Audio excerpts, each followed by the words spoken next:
Hello students, welcome back to my channel B learning. तो students, आपका class 11th का chapter चल रहा था सेल डिवीज़न या फिर कोशिका विभाजन।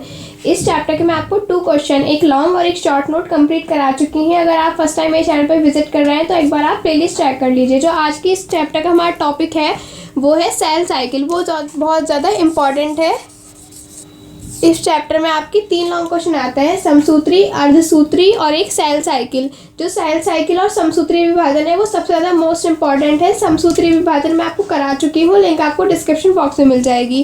क्वेश्चन आता है आपको एग्जाम में कि सेल साइकिल, जिसे हिंदी में बोलते हैं कोशिका चक्र,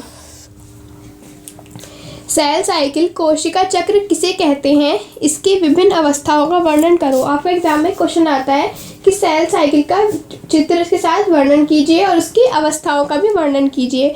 तो सेल साइकिल की थ्योरी है और ये सेल साइकिल की साइकिल है पूरी। ठीक है, तो स्टार्ट करते हैं। जब किसी सेल की लाइफ साइकिल में अंतरावस्था व विभाजन अवस्था, ये आप एग्जाम में अंडरलाइन करके आएंगे, अंतरावस्था भी और विभाजन अवस्था भी।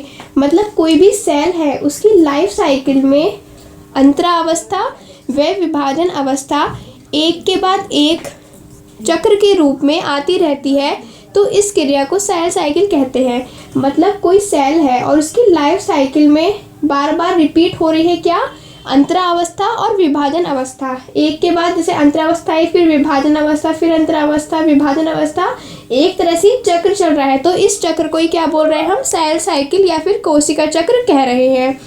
कोशिका चक्र की अवस्थाएं, ये तो हो गई आपकी सेल साइकिल की डेफिनेशन। उसके बाद उसकी अवस्थाएं देखें तो कोशिका चक्र की अवस्थाएं, तो कोशिका चक्र की अवस्थाएं फॉलोइंग 2 है। फर्स्ट है अंतरावस्था, जिसे इंटरफेज कह रहे हैं, और बी पार्ट ये है डिवीजन फेज, जिसे कह रहे हैं विभाजन अवस्था। और ये तीनों पार्ट जो है वो आपकी अंतरावस्था है की ही उप अवस्था है। ठीक, तो स्टार्ट करते हैं।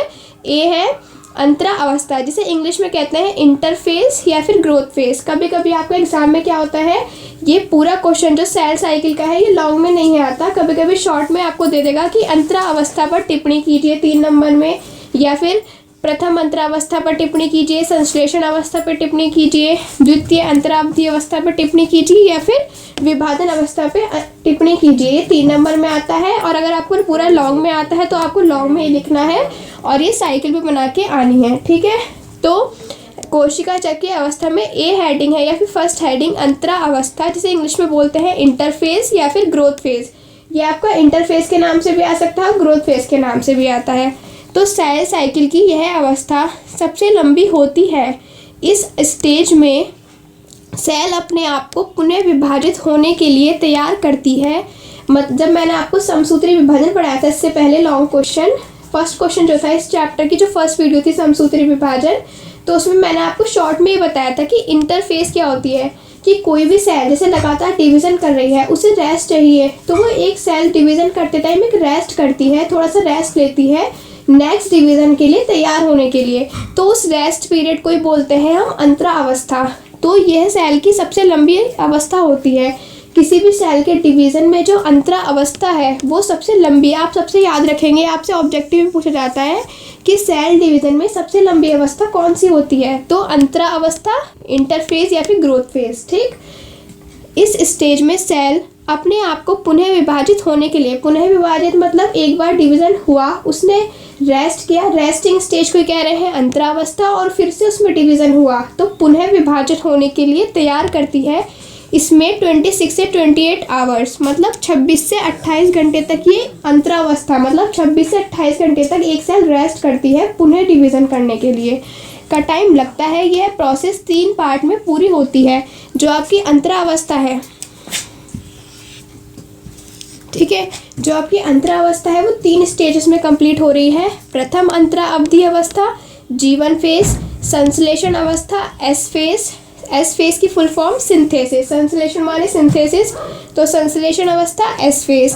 थर्ड हेडिंग है द्वितीय अंतरा अवधि अवस्था G2 फेज। ठीक है, अब मैं एक बार आपको साइकिल में सब कुछ बता देती हूँ। देखो, ये है आपकी सेल साइकिल, स्ट्रक्चर समझा रही हूँ पहले मैं। ये आपकी सेल साइकिल है जिसमें 4 पार्ट हैं। सबसे ज़्यादा बड़ा है जीवन फेज, 9 से 10 घंटे, 9 to 10 hour RNA and protein का संश्लेषण। उसके बाद एम फेस है जो 1 से 2 घंटे चलती है। उसके बाद G2 फेस है जो 4 से 5 घंटे चल रही है। फिर आती है एस फेस। एस फेस अभी मैंने बताया आपको सिंथेसिस फेस, ठीक है। तो सिंथेसिस फेस चल रही है 8 से 9 घंटे, ठीक। तो आपको एक सेल साइकिल बनानी है। उस सेल साइकिल के लिए आपको एक, मैंने छोटा बनाया है, जब आप एग्जाम में बना के आओगे बहुत बड़ा और बहुत अच्छे से बना के आना है। आप एक सर्किल बनाओगे, उसके 4 पार्ट करोगे। फर्स्ट पार्ट G1 फेस जिसमें 9 से 10 आवर्स, और जैसे ही मैंने 9 से 10 लिखे हैं, यहाँ 1 से 2 आपको भी यही लिख के आना है, अपनी तरफ से नहीं लिखने। ये एक टाइम पीरियड है जिसमें क्या कर रही है, सेल रेस्ट कर रही है। तो G1 फेस में है 9 से 10 घंटे RNA एंड प्रोटीन। उसके बाद एम फेस 1 से 2 घंटे, G2 फेस 4 से 5 घंटे और एस फेस 8 से 9 घंटे। अब इस सेल साइकिल में आप एक चीज़ देखो, इसमें 2 एरो इन्वॉल्व हो रहे हैं। एक और एरो यहाँ से स्टार्ट होके जा रहा है यहाँ तक, ठीक। G1 से स्टार्ट होके एक एरो आ रहा है हमारा G2 तक, और एक एरो ओनली एम फेस में है। अगर आप एरो पे ध्यान से देखो एक एरो इतना है सिर्फ जिस पे लिखा हुआ है डिवीज़न फेज। एक एरो यहाँ से स्टार्ट होके यहाँ तक जा रहा है जिस पे लिखा हुआ है इंटरफेस 26 से 28 घंटे, ठीक है। तो ये थी आपकी सेल साइकिल। अब थ्योरी पे आते हैं फिर, जिससे आपको स्ट्रक्चर अच्छे से समझ आएगा। तो अंतरावस्था कंप्लीट हो गई। उसके बाद इसकी 3 पार्ट्स और थे। तो फर्स्ट है प्रथम अंतरा अवधि अवस्था G1 फेस, जो हमने सेल साइकिल में लिखा है। फर्स्ट पढ़नी है हमें G1 फेस, ठीक है। तो G1 फेस देखो, ये मैंने जो लिखे हैं इन्हें मैंने पॉइंट्स के रूप में लिखा है, जिससे कि आपको कोई भी मिक्स ना हो। जैसे तीनों स्टेजेस के पॉइंट लगभग सेम है तो मिक्स ना हो, इस वजह से मैंने पॉइंट्स के रूप में लिखा है। लेकिन जब आप एग्जाम में लिखोगे तो आप इन पॉइंट्स को मिक्स करके थ्योरी के रूप में लिखोगे, एक पैराग्राफ के रूप में। जैसे मैंने ये प्रथम अवधि अवस्था में 3 पॉइंट लिखे हैं, आपके एग्जाम में क्वेश्चन आता है तो आप इन पॉइंट्स को पैराग्राफ के रूप में लिखेंगे पूरी लाइन में। जैसे फर्स्ट पॉइंट है प्रथम अंतरा अवधि अवस्था, जिसे बोलते हैं G1 फेस। इस उप अवस्था में 9 से 10 घंटे का समय लगता है, ठीक है। 9 से 10 घंटे, जैसे हमने देखो सेल साइकिल में देखो तो G1 फेस में 9 to 10 आवर्स लिखा हुआ है। तो इस उप अवस्था में 9 से 10 घंटे का समय लगता है। सेकंड पॉइंट है सेल में RNA एंड प्रोटीन का निर्माण होता है। थर्ड पॉइंट है सेल में ग्रोथ होती है। देखो G1 फेस आ गया, 9 से 10 घंटे आ गए, RNA प्रोटीन आ गया। आप अगर सेल साइकिल भी याद कर लोगे तो आपको थ्योरी याद हो जाएगी, नहीं तो आप ये पॉइंट याद कर लोगे तो आप सेल साइकिल आराम से याद हो जाएगी। आपको एग्जाम में कैसे करना है, चलो पहले पॉइंट्स पढ़ लो फिर मैं बताऊँगी, ठीक है। तो इसमें जैसे प्रथम अंतरावस्था के 3 पॉइंट लिखवा दिए, लेकिन आपको सिर्फ पैराग्राफ के रूप में कैसे लिखना है, आप हेडिंग डालोगे प्रथम अंतरा अवधि अवस्था G1 फेस। फिर आप लिखोगे कि इस उप अवस्था में 9 से 10 घंटे का समय लगता है। इस अवस्था में सेल में RNA प्रोटीन का निर्माण होता है, जिसके कारण सेल में ग्रोथ होती है और सेल का आकार बढ़ जाता है। ये मैंने पॉइंट्स में इसलिए लिखा है जिससे कि आपको मिक्स ना हो। पॉइंट्स आपको याद होंगे तो साइकिल इजीली याद हो जाएगी और पैराग्राफ आप खुद ही बना के लिख के आ सकते हो, बस आपको पॉइंट याद होने चाहिए। नेक्स्ट हेडिंग आती है संश्लेषण अवस्था या फिर एस फेस। ये रही एस फेस, ठीक। एस फेस के 3 पॉइंट है। फर्स्ट पॉइंट है इस अवस्था में 8 से 9 आवर्स का समय लगता है। 8 से 9 घंटे लगते हैं किसमें, संश्लेषण अवस्था में, ठीक। सेकंड पॉइंट है DNA का रेप्लिकेशन द्विगुणन होता है। रेप्लिकेशन मतलब एक DNA से दूसरा DNA बनना ही कहलाता है द्विगुणन या फिर रेप्लिकेशन। सेकंड है थर्ड पॉइंट है DNA की 2 फोटोकॉपीज बनती है। फोटोकॉपीज या फिर प्रतिलिपियाँ। तो DNA की 240 फोटोकॉपीज बन रही है। अब रेप्लिकेशन हो रहा है, कोई DNA है उसका रेप्लिकेशन हुआ है, उससे दूसरा DNA बना तो उसकी फोटोकॉपी बन गई, इसलिए थर्ड पॉइंट में लिखा गया है कि DNA की 2 फोटोकॉपीज बनती हैं। थर्ड हेडिंग है आपकी द्वितीय अंतरा अवधि अवस्था G2 फेस। G1 पढ़ ली, S पढ़ ली, G2 फेस। G2 फेस के 2 पॉइंट है। इस उप अवस्था में नए कोशिका अंगों का निर्माण होता है। जो सबसे लास्ट स्टेज है या फिर G2 फेस है, इसमें क्या है, न्यू कोशिका अंगों मतलब सेल के न्यू ऑर्गन्स का निर्माण हो रहा है। तो आप ये वाला पॉइंट याद रखेंगे, नए कोशिका अंगों का निर्माण होता है। सेकंड पॉइंट है इस उप अवस्था के माध्यम में से विभाजित होने वाली सेल्स अपने आप को पूरी तरह से तैयार कर लेती हैं। किसके लिए तैयार कर लेती हैं, विभाजन के लिए।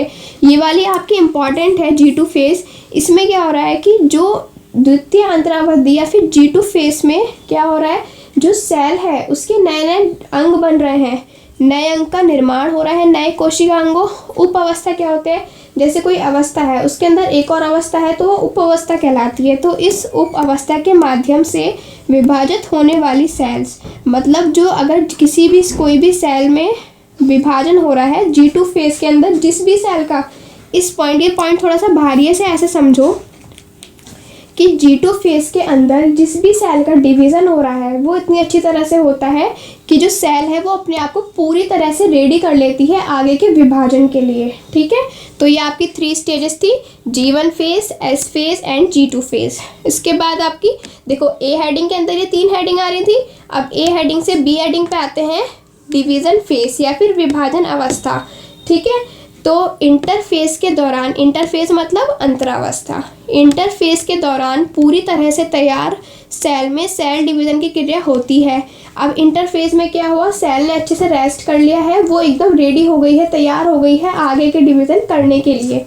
ठीक है, तो इंटरफेज के दौरान पूरी तरह से तैयार सेल में सेल डिवीज़न की क्रिया होती है, इसलिए इसे डिवीज़न फेज भी कहते हैं। अब कोई पूछे, अगर आपसे कोई टीचर पूछते हैं कि डिवीज़न फेज को डिवीज़न फेज क्यों कह रहे हैं, क्योंकि डिवीज़न फेज में जो सेल है वो इंटर अवस्था के दौरान, मतलब इंटर अवस्था करने के बाद, रेस्ट करने के बाद, वो नेक्स्ट डिवीज़न के लिए बिल्कुल रेडी हो गई है। जैसे लिखा है कि इंटरफेज के दौरान पूरी तरह से तैयार सेल में सेल डिवीज़न की क्रिया होती है, इसलिए इसे डिवीज़न फेज कहते हैं।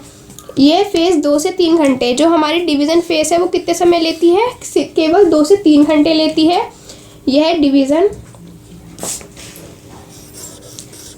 यह डिवीज़न फॉलोइंग 2 टाइप का होता है। जो हमारा डिवीज़न फेज़ है इसमें 2 स्टेप इन्वॉल्व हो रहे हैं, एक समसूत्री विभाजन और एक अर्धसूत्री।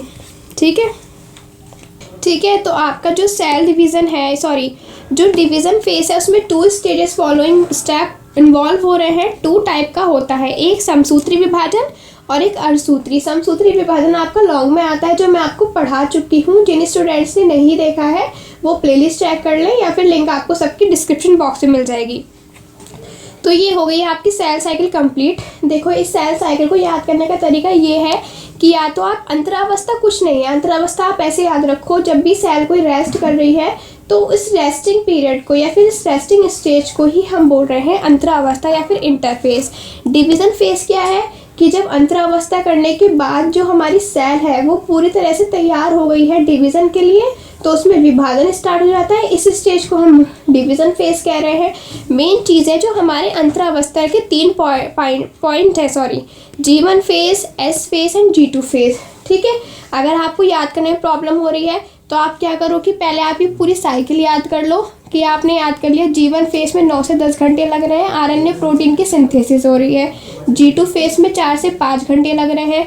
S फेज में 8 से 9 घंटे लग रहे हैं। अब आप ये देखो कि G1 से लेकर G2 तक एक एरो लगाया गया है जिसके ऊपर लिखा है इंटरफेस 26 से 28 घंटे। हमारी इंटरफेस हमने पढ़ा था सबसे ज़्यादा लंबी होती है, इसमें कितना टाइम लग रहा है, 26 से 28 घंटे। नेक्स्ट था M फेज, इसके ऊपर लिखा गया है डिवीज़न फेज। डिवीज़न फेज में 2 से 3 घंटे लग रहे हैं, मैं 30 बोल रही थी, 2 से 3 घंटे लग रहे हैं। इसके लिए आपको क्या करना है, या तो आप पहले साइकिल याद कर लो, उससे आप पॉइंट लिख देना, या फिर आपको मैं जैसे मतलब बताऊं तो पहले आपको पॉइंट करना है, उसके बाद साइकिल बनाओगे तो आपको पॉइंट को देख के आप आराम से साइकिल बना लोगे। ठीक है, जैसे आपके पॉइंट है G1 फेज में कि 9 से 10 घंटे में पूरी हो रही है, आरएनए प्रोटीन का सिंथेसिस हो रही है और ग्रोथ हो रही है किसमें, सेल में। तो आप जब साइकिल बनाएंगे तो G1 फेज में आप 9 से 10 घंटे लिख देंगे, आरएनए प्रोटीन रख देंगे।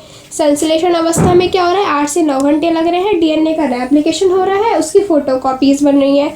जबकि द्वितीय अंतरावस्था में नए कोशिकांगों का निर्माण हो रहा है। तो ये हो गया आपका सेल साइकिल कंप्लीट।